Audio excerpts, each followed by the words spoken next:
ये दुनिया मानो जिस्म है और दिल्ली उसकी जान है। दिल्ली केवल एक शहर नहीं है, यह सदियों का इतिहास है, कला है, संस्कृति है और परंपराओं का जीवंत संगम है। सोच के साथ दिल्ली को विश्व पर्यटन केंद्र बनाना है।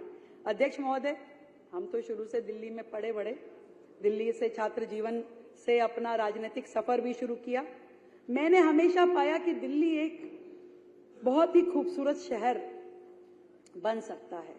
यहाँ पे ऐतिहासिक धरोहर है और इतिहास और विकास यहाँ का ऐसा है जो पूरे देश से दिल्ली को जोड़ता है। मिर्जा गालिब का वो शेर मुझे याद आता है कि एक रोज अपनी रूह से पूछा कि दिल्ली क्या है। एक रोज अपनी रूह से पूछा कि दिल्ली क्या है, तो जवाब में यूं कह गई कि ये दुनिया मानो जिस्म है और दिल्ली उसकी जान है। ये दिल्ली उसकी जान है, देश की प्रतिष्ठा है, देश का अभिमान है।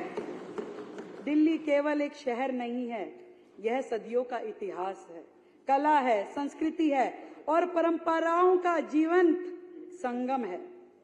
दिल्ली में लाल किले की वीर गाथा से लेकर बंगला साहिब की अरदास तक, इंडिया गेट की शान से लेकर अक्षरधाम की दिव्यता तक, हर कोना एक अनूठी कहानी कहता है। हर कोना एक अनूठी कहानी है। हमारी सरकार का संकल्प है, भाई अभी तक तो क्या था, दिल्ली लड़ाई झगड़े, गाली गलौज, तू मैं से ही जानी जाती थी। और नहीं तो यहाँ के नेता वहां भाग भाग के ऐड देते थे, वो पाता दिल्ली से आए हैं भाई।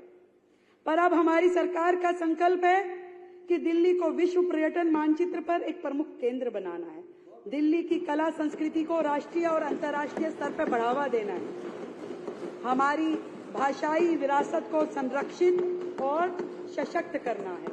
विश्व को विश्व पर्यटन का केंद्र बनाने के लिए और पर्यटन क्षेत्र में योजनाओं के लिए पिछले वर्ष की तुलना में डबल 117 करोड़ के खर्च का मैं प्रस्ताव रखती हूँ। 117 करोड़ का, जहां पे एक और सोनिया विहार से जगतपुर तक यमुना नदी में नौका पर्यटन भी शुरू किया जाएगा, जिसका एमओयू हमने पीछे साइन किया। और दूसरी ओर दिल्ली की ब्रांडिंग की जाएगी। दिल्ली देश की राजधानी, उसकी ब्रांडिंग करके पॉजिटिव हिस्सा जो दिल्ली का है वो जनता के सामने आए और नई जनरेशन जो है वो भी दिल्ली से जुड़े। इसके लिए हमने 25 करोड़ रुपए का परिव्यय प्रस्तावित किया है।